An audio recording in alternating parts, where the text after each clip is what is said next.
为了改善高铁台南站临时停车的乱象，台南市交通局今仔开始临停区限制停5分钟，马赛科技执法的设备要来加强处理。违规停车，科技执法，请尽速驶离。 临时停车超过5分钟，科技执法设备就会广播提醒驾驶赶紧驶后走。高铁台南站载客区为1月20日开始，比较桃园台中顶站实施临停区限时5分钟的管制。民众对新的规定有无同款的看法？伊车帮落来的时间，虽然他车他有跟我们讲班次，但是他还要从上面下来，我们要提早进来。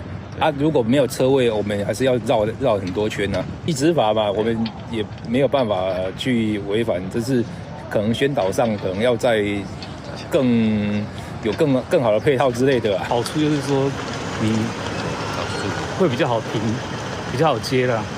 虽然民众都开始要个别管事，不过为着钱有关系的配合，为着改善高铁台南站武东路 U 型车道载客区临时停车的交通秩序，台南市交通局今仔日开始会进行1个月的劝导，劝导期结束了后，后个月2、3开始用科技执法。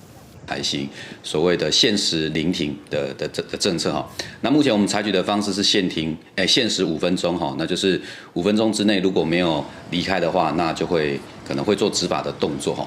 那我们为了减少这个冲击哦，原则上我们会从1月24号开始宣导，那在2月23号才会正式的开始实施哈。违规停车的部分，是处新台币900元整。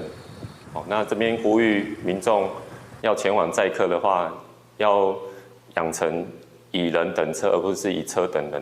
交通局进一步表示，新设的临时停车载客区大概会当同时停30台车。若准提早到的人，嘛会当利用高铁外口的停车场，大概是623个车位来停车，前半点钟予你停免钱。等亲友出来了后，才驶入载客区，共同维护载客区临时停车的交通秩序。记者综合报道。